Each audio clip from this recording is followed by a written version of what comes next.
Hello mga dad, sa araw na ito ay maglalagay tayo ng power supply para sa aircon natin. Lalagyan din natin siya ng breaker.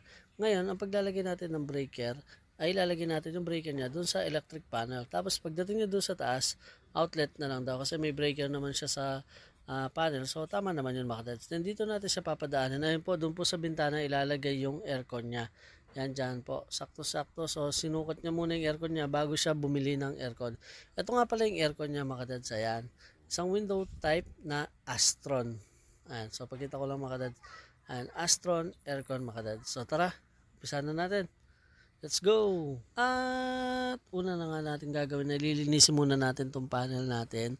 Make sure natin ng mga panel natin na may maintenance. Iwasan natin yung magkaroon sila ng dumi, mga agyo. Ayan po. So, after nun mga dad, siyempre ipipwesto natin yung breaker natin kung saan natin siya ilalagay. So, base dito sa nano ko, dito ko siya ilalagay. Ayan. Mayroon pa siyang space dito. Siyempre, bago natin umpisa nuli yan, ayan, yung trabaho, yung merienda muna. So, baka kasi magtampo yung mga merienda, yung grasya. Baka sa susunod, di na tayo bigyan. Kaya pag inalok tayo, dapat kainin natin agad na natin palampasin pa. So, alam niyo naman na masarap ang libre. Kaya ayan, sulitin natin mga dads. Ayan o, isang subong lang sa akin. Yung isang tinapay mga dads. Ayan, thank you po.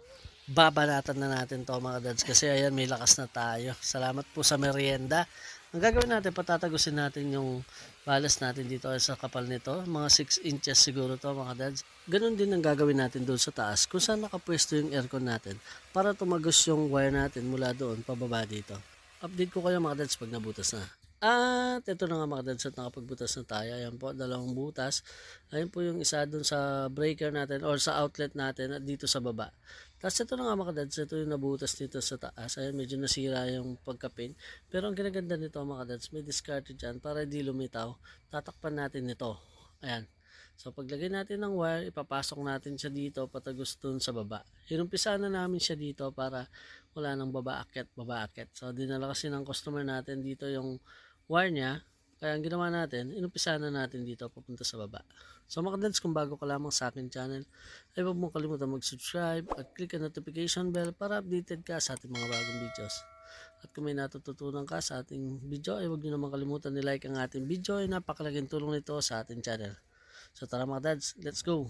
At finally, ito na nga mga dads yung diskarte sinasabi ko para matakpan yung nasirang pader mga dads. Ayan, ginitna na natin yung butas niya. At dito mga dads, at nilagay na natin yung outlet natin. Tara, sa baba na tayo, let's go! Ito mga dads, at nilagay na natin yung plastic molding. Ilalagay na lang natin yung wire saka yung cover ng plastic molding. Ayan o, medyo matigas yung pader niya, natagalan kami